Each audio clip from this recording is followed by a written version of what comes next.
හරි හැමෝටම සුබ නත්තලක් වේවා කියලා මම විශ් කරනවා මුලින්ම.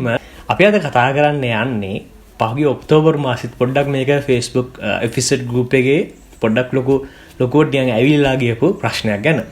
අලුත් එපිසෝඩ් එක එහෙම නැත්නම් 2025 එපිසෝඩ් එක වංචාවක්ද? ඔයගොල්ලෝ දන්නවා 2024 රිලීස් වුණ එපිසෝඩ් එකක් එපිසෝඩ් version 4 කියලා. ඒක fuel injection technology එකත් එක්ක හරි ලස්සන මස්කියුලර් බයික් එකක්. ඒක හොඳ ලුක් එකක් තියෙන බයික් එකක්. ඉතින් ඒකත් එක්ක ඒක ලංකාවට ආවේ ලක්ෂ 12ක වගේ මුදලකට. මම ඒකේ full review එක අන්තිමට දාන්නම්. ඒකත් එක්ක 2025 දී බයික් එකක් ඇවිල්ලා තිනා. ඒකේ එපිසෝඩ් එකේ පොඩි වෙනස්කම් ටිකක් තියෙනවා. හැබැයි ඒකේ ගාන ලක්ෂ 13ක් සාමාන්‍යයෙන් කලින් එකට වඩා. ඒ කියන්නේ එකම විදිහේ තියෙන බයික් එක ලක්ෂයක විතර වෙනසක් එක්ක බයික් එකක් ඇවිල්ලා තියෙනවා එපිසෝඩ් S FI version 4 කියලා. අපි බලමු ඇත්තටම ඕක ලක්ෂකින් විතර වෙනස් වෙන්න හේතුව මොකක්ද කියලා. මේකේ තියෙන පාර්ට්ස් වල විතරද වෙනස තියෙන්නේ? එහෙම නැත්නම් ඉලෙක්ට්‍රොනික්ස් වල වෙනසක් තියෙනවද? පර්ෆෝමන්ස් වල වෙනසක් තියෙනවද කියලා අපි චුට්ටක් බලමු. අපි එපිසෝඩ් S version 4 එකේදී කියන්නේ 2025 2022 එකේදී ස්ටයිලින් එක ගත්තට පස්සේ අපි කියනවා ඉස්සරහා බ්ලින්කර්ස් එහෙම නැත්නම් සිග්නල් ලයිට්ස් ස්ටික් අවුට්. නැත්නම් ප්‍රොට්‍රූඩ් වෙලා තියෙනවා. එළියට පැනලා තියෙන්නේ. එතකොට මේ 2025 මොඩල් එකේදී වෙනසක් වෙලා තියෙනවා. අපි කියනවා මේවට integrated LED blinkers ඇවිල්ලා තියෙනවා කියලා. tank shrouds වල එහෙම නැත්නම් අපි කියනවට flush mount blinkers කියලාත් කියනවා. ඒකට tank එකේ දෙපැත්තේ tank එකටම set වෙච්ච signal lights ඇවිල්ලා තියෙනවා ඉස්සර. ඊළඟට අපි ඒකකින් එහාට ගියාම අපි දන්නවා කලින් එකේදී headlight එක full LED. එතකොට ඉස්සරහා අපි blinkers ගත්තට පස්සේ ඒ වල අර bulb එකක් එහෙම නැත්නම් filament bulbs තමයි තිබ්බේ. මම review එකේ අන්තිමට දාන්නම්. ඒකේදී ඔයගලන්ට පේනවා ඒක filament light එකක් දෙන්නේ LED lights නෙවෙයි blinkers වල නැත්නම් signal lights වල ඒවයි LED නෙමෙයි තිබ්බේ. එතකොට මේ updated එහෙම නැත්නම් upgraded model එකේදී blinkers උත් එහෙම නැත්නම් signal lights උත් සේරම headlamp එක වගේම full LED තමයි ඇවිල්ලා තියෙන්නේ. ඊළඟට තව වෙනස් වෙලා තියෙන දෙයක් තමයි අපි කියනවා throttle cable එක එහෙම නැත්නම් accelerator cable එක තියෙන්නේ. කලින් එකේ 2024 version 4 එකේදී cables දෙකක් කියන්නේ throttle එකත් එක්ක cables දෙකක් තියෙනවා return cable එකත් එක්ක cables දෙකයි. එතකොට අලුත් එකේදී තනි cable එකක් තමයි ඇවිල්ලා තියෙන්නේ. කලර්ස් වල පොඩි වෙනස්කම් තියෙනවා. ඒව නම් ඇත්තටම ලොකුවට බලපාන්නේ නැහැනේ. ඊළඟට වැදගත්ම දේ තමයි ECU එක. එහෙම නැත්නම් engine control unit එක. එතකොට අපි අහලා තියෙනවානේ සාමාන්‍යයෙන් ඔය NS200 N160 කට පස්සේ BS6 අරම මේ ඔන්න වගේ අමුතු වචන ටිකක් අහලා තියෙනවානේ. BS කියන්නේ Bharat Standard. ඒ කියන්නේ අපි American Standard, Europe Standard වගේ එමිෂන් එකේදී කියන්නේ පිටාර වායුවේ තියෙන ක්වොලිටි එක සම්බන්ධ තියෙන තත්ත්ව සහතිකයක් තමයි B ස්ටෑන්ඩඩ්. එහෙම නැත්නම් Bharat Standard කියන්නේ ඔන්න වගේ දෙයක්. එතකොට අපි 2022 2024 version 4 එක ගත්තට පස්සේ මේකේ on-board diagnostics ඒ කියන්නේ අපිට කෙලින්ම අපේ ඩිස්ප්ලේ එකට එනවා බයික් එකේ මොනවා හරි ප්‍රශ්නයක් තියෙනවා නම් diagnostics කියන්නේ අපි කියන රෝග විනිශ්චය කියලා. මොනවා හරි බයික් එකේ fault එකක් තියෙනවා නම් අපිට ඩිස්ප්ලේ එකේ කෝඩ් එකක් විදිහට බලා ගන්න පුළුවන්. අන්න ඒ වගේ දේවල් ඉන්න ප්‍රධාන හේතුව තමයි මේ ECU එක. එතකොට මෙතනදී කතා කරන්න ඕන දෙයක් තමයි ඔච්චර මිල පොඩ්ඩක් වෙනස් වෙන්නේ ලක්ෂකින් සමහරලා වගේ වෙනස් වෙන්න හේතුව තමයි ECU එකේ චුට්ටක් විතර පොඩි වෙනසක් තියෙනවා.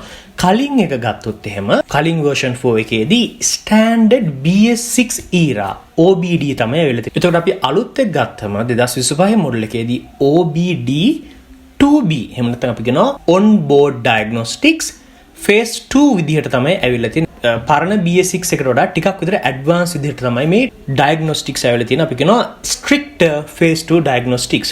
එතකොට මේකදී කලින් එකට වඩා චුට්ටක් විදිහට ECU එක ටිකක් විතර smart කලින් එකට වඩා diagnostics කියන එක රෝග විනිශ්චය කරන බයික් එකේ තියෙන මොනවා හරි faults ටිකක් හොඳට අඳුන ගන්නවා.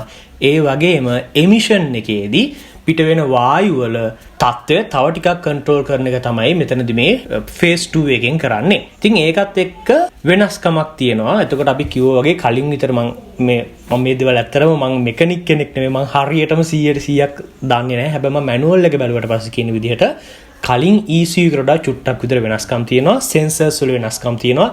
ඊළඟට wire harness එකේ මේ sensors අලුතෙන් ඇවිල්ලා තියෙන නිසා පොඩ්ඩක් විතර වෙනස්කම් තියෙනවා. ඒකට catalytic converter එකේ චුට්ටක් විතර බර වැඩි වෙලා තියෙනවා කියනවා.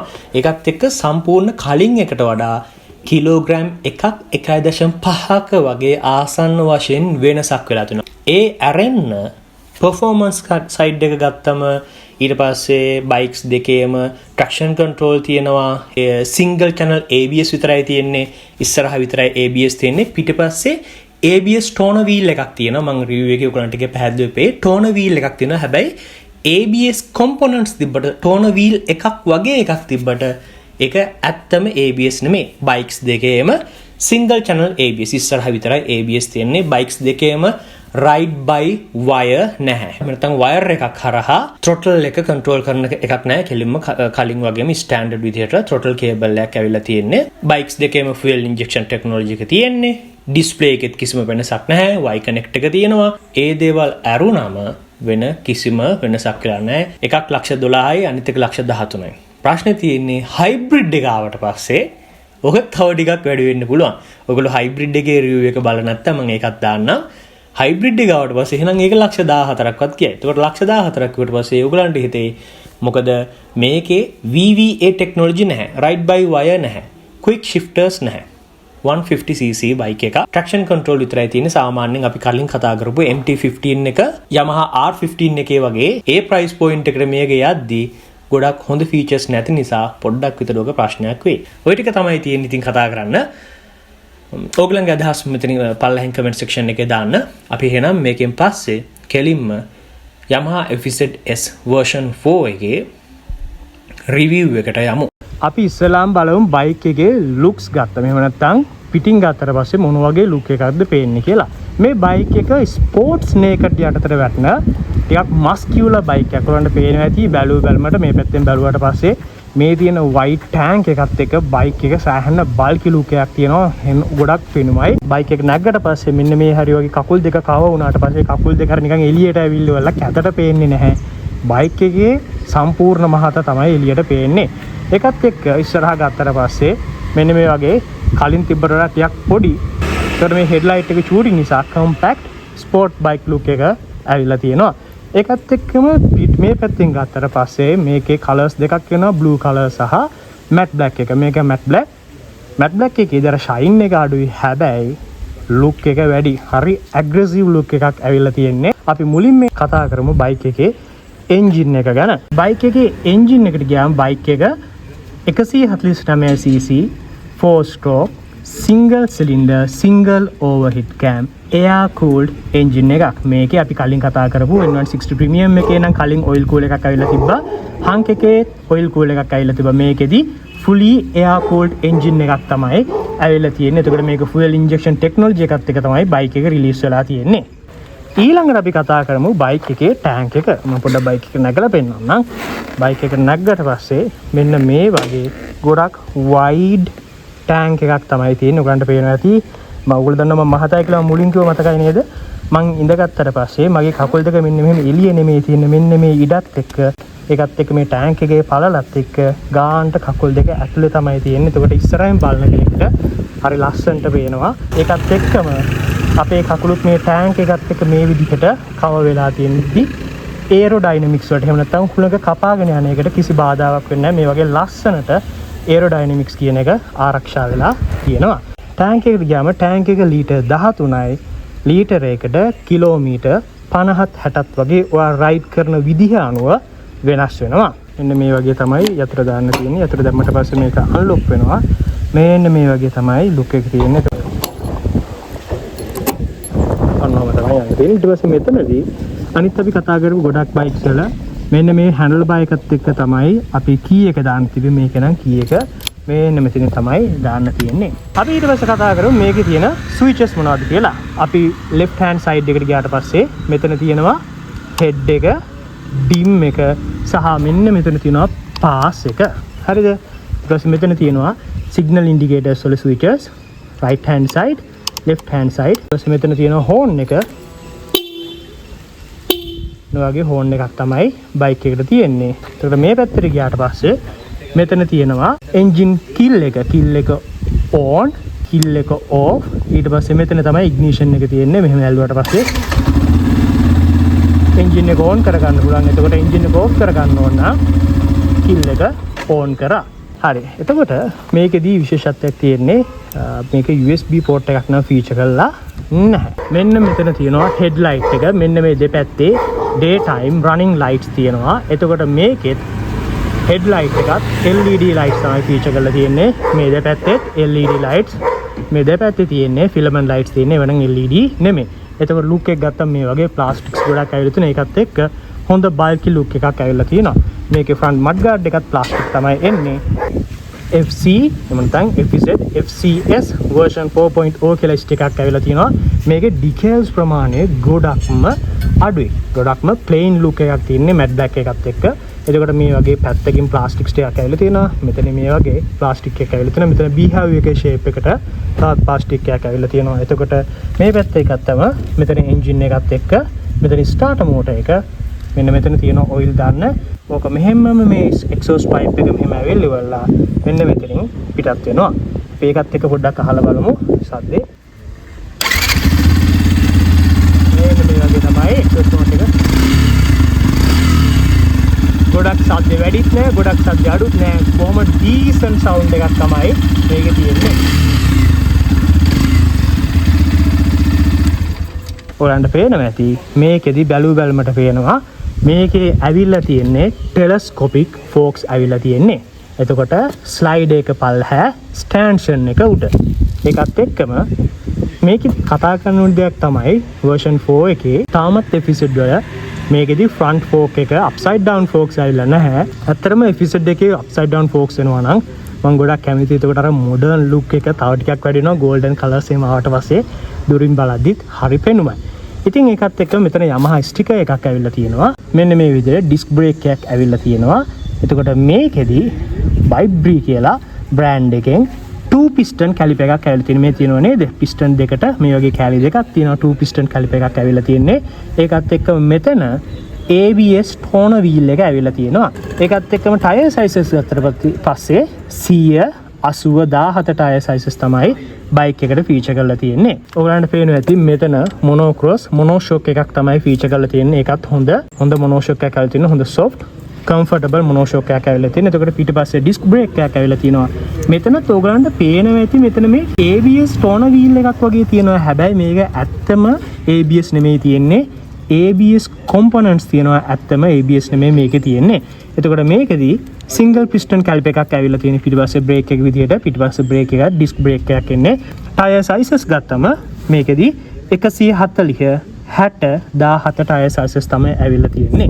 බයික් එක ගැන කතා කරද්දි මට අමතක වෙච්ච දෙයක් තමයි බයික් එකේ traction control. ඒක traction control වල වැදගත්කම කිව්වොත් එහෙම අපි වැස්ස වෙලාවක එහෙම නැත්නම් ටිකක් loose road එකක යද්දි මේකෙදී traction control එකේ තියෙන function එක තමයි මේකෙදී RPM ගාන අපිට ඕනි විදිහට වෙනස් කරනවා. ඒ කියන්නේ අපි හිතමුකෝ දැන් සාමාන්‍යයෙන් road එකේ යද්දී front wheel එකයි rear wheel එකයි spin වෙන්නේ එකම RPM ගානට. එහෙම නැත්නම් revolutions per minute ගාන දෙකේම එකයි. traction control එකේදී කරන්නේ අපි යන road එක අනුව මේක spin වෙන front wheel එකට සාපේක්ෂව rear wheel එකේ spin වෙන ප්‍රමාණය වෙනස් කරලා පාරේදී තියෙන grip එක තව ටිකක් වැඩි කර ගන්නවා. ඒකට listen එක එහෙම අඩු වෙනවා. ඒකත් එක්කම මේ බයික් එකේ safety තව ටිකක් වැඩි වෙනවා.